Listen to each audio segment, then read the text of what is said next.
Nous ne pouvons pas quitter le Niger et je suis donc, pour le coup, dans les 19% des sondés qui pensent que la France doit rester présente militairement, non seulement au Niger, mais ailleurs en Afrique. Notre retrait nous coûterait très cher à terme. Nous avons besoin de rester très présents sur le continent africain. D'autant que c'est la base principale aujourd'hui au Niger de la lutte contre le terrorisme. Mais c'est la seule qu'il nous reste après avoir été chassés d'autres pays.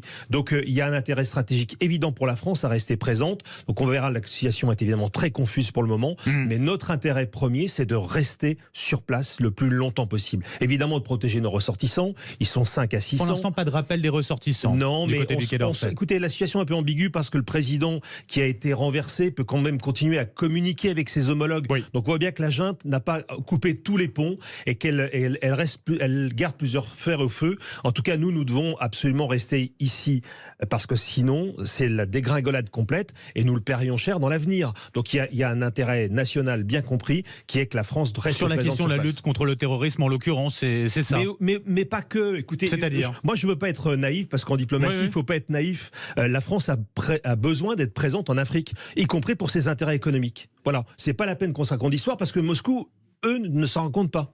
Moscou veut absolument assurer une présence parce qu'il y a un intérêt économique. Nous devons avoir la même logique. Et donc, bien sûr que c'est consommateur de temps, d'argent, mais c'est aussi pour nous une manière d'assurer notre indépendance, en tout cas une partie de notre indépendance. En l'occurrence, vous avez parlé de l'uranium tout à l'heure, et ça nous paraît absolument essentiel. Donc, ne soyons pas naïfs, on peut nous accuser de ce qu'on veut. La France a un grand passé en Afrique et elle doit conserver une partie de celui-ci pour l'avenir.